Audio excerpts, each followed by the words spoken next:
Be Wealthy and Smart, episode 905.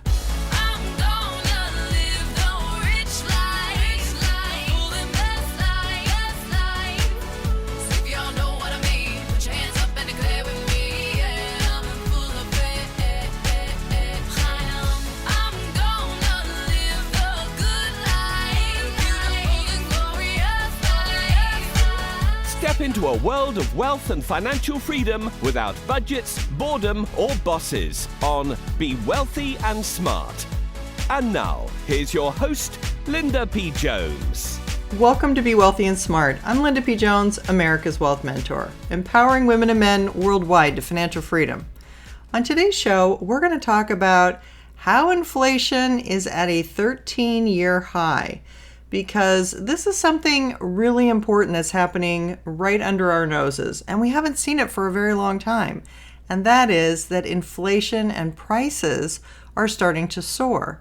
We've been living in a low inflation environment for so many years. It's been rather deflationary, with new technology creating deflation and also interest rates being so low. We really haven't had inflation to worry about for a very long time. So the fact that prices are soaring, I think it's worth talking about. I know I've done some other podcasts recently about inflation, but I think it's something that we need to keep revisiting so that people really get a firm grip on what is happening, because it is a different investing scenario for you to consider.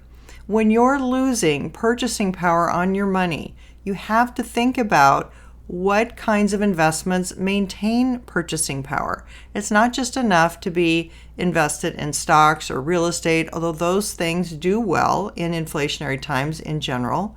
But you also want to be thinking about some positive things that can actually do better than inflation, or do better than seeing your currency lose value. Keep your purchasing power intact and not lose 15%, 20% a year in purchasing power, which is really where things all said and done are going to total up to some enormous amount like that. When you have all the money creation that we've had, it's bound to weaken your currency. And that's something, again, I think most Americans aren't used to seeing. Some countries are used to it, like Argentina has been through this.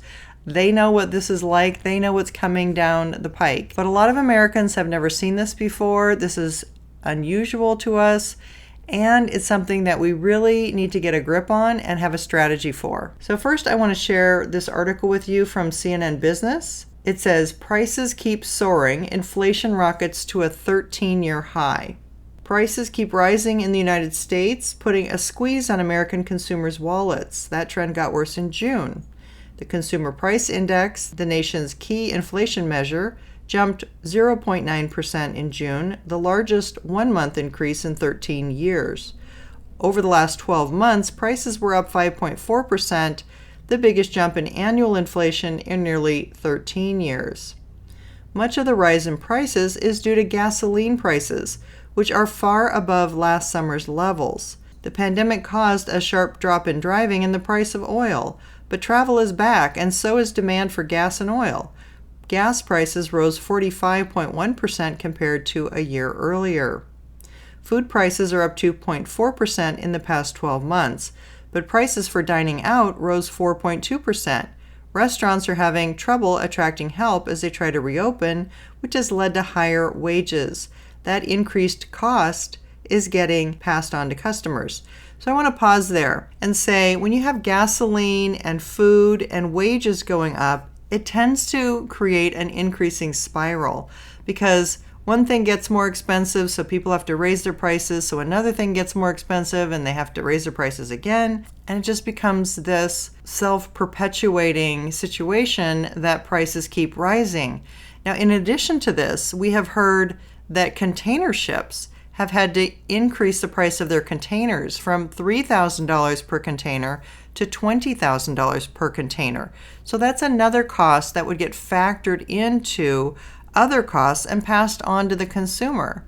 So these are things that we start to see across every single category that we're spending on, because typically anything that is, whether it's clothing or food or anything that's shipped or imported, anything that requires it to be trucked or requires any kind of travel that has the energy impact, anything that requires a worker or any kind of wages that has that impact. So these things all added together mean that we're going to see much higher prices ahead. The article goes on to say, but volatile food and fuel prices aren't the only drivers of higher costs. Stripping out those categories, so-called core Consumer Price Index rose 0.9% in June and 4.5% over the last 12 months. That represented the biggest 12-month increase in that closely watched measure in 30 years. Record prices for used cars accounted for more than a third of the overall rise in prices. Used car prices were up 10.5% in June, the largest one-month jump in records that go back nearly 70 years, and a stunning 45.2% over the last 12 months. So I want to pause there. Used car prices up 45% in the last 12 months. We're used to some crazy things happening, but that is one crazy statistic right there. The article goes on to say new car prices are also up 5.3% over the last year, hitting record levels. Car prices are being driven up by strong consumer demand for cars, along with a limited supply due to a shortage of computer chips needed to build the cars. Rental car companies, a key seller of used cars, already sold off much of their fleet of cars last year to raise cash during the pandemic and now don't have enough cars to rent. I want to pause there and say I heard a story about the fact that there were so few rental cars to rent that people were actually going to, I think, Lowe's or Home Depot where they rent trucks, and they were renting their vehicles at a better daily rate than the rental car place was renting cars, because the rental car place had no cars, and the Lowe's or Home Depot, I can't remember which one it was, but their daily rates were less than the rental car place. So people are getting creative. If you need a car, maybe you need to check into that strategy and see if that works for you while you are looking to rent. The article goes on to say, although prolonged inflation can be a cause for concern, there's reason to believe that this recent rise in prices, although pronounced, will be temporary. Inflation is soaring in part because prices are returning to normal levels after the economy fell into a recession. That makes year-over-year comparisons seem electric, showing up as big increases. I want to pause there and say, well, that's very true. When you compare over a 12-month period, it can seem like a big spike. But these increases are real, and we're seeing these shortages are real. So I don't agree with the temporary situation. In my work that I'm doing, I'm seeing that inflation is going to be here with us for several years to come, and we need to be planning for it. We need to be investing for it. We need to be making sure our purchasing power remains intact. The article goes on to say that is particularly true for the price of travel. For example, airfares are up 24.6% over the last 12 months, while hotel and motel prices rose 15.1%. But both are still below where they stood in June of 2019, ahead of the pandemic. Economists, including those of the Federal Reserve, have signaled they believe this burst of inflation will pass. But if prices continue to exceed expectations, it could prompt the central bank to raise interest rates in an attempt to cool off the economy.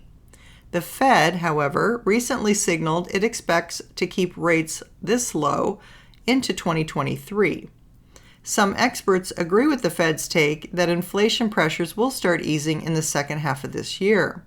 The headline inflation numbers have been eye-popping in recent months, but underlying inflation remains under control, says Gus Foucher, chief economist at PNC Financial. He noticed prices in a few areas like used and rental cars, airfares, and hotels are skyrocketing, and that once again comparisons with weak prices a year earlier are overstating inflation.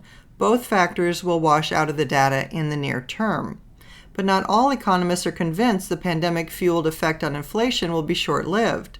Sunhwa Son, economics professor at Marymount University, said, "The inflation picture looks less and less transitory," adding that the supply bottlenecks, a surge in demand, and the base effect explain some of the increases, but it is difficult to argue that everything will be back to normal in a few months.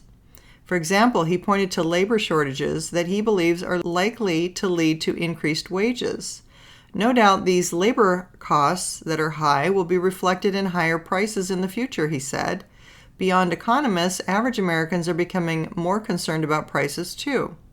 A survey of consumers by the Federal Reserve found that consumers expect about this level of inflation, a 4.8% annual increase, to last for at least the next year. That's the highest level since the Fed started the survey in 2013. End of article. All right, well, we have talked about how John Williams from shadowstats.com keeps a record of the way that inflation used to be calculated.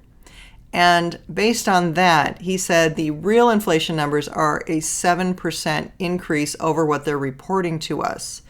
So we know that inflation is a lot higher than what they're telling us.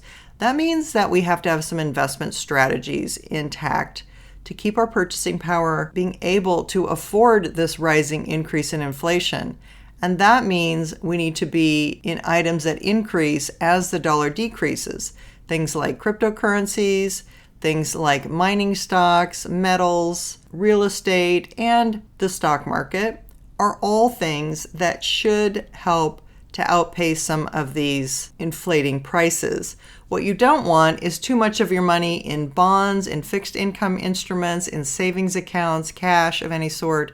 These are things that are going to depreciate in value. So you want to look at your asset allocation, make sure that you're in the right percentages and you don't have too much in these kinds of fixed assets. Oh, also CDs, certificates of deposit, would be also a troublesome investment in a high inflationary time. So take a look at your asset allocation, make sure you're in the right numbers and don't have too much in things that can really lose purchasing power.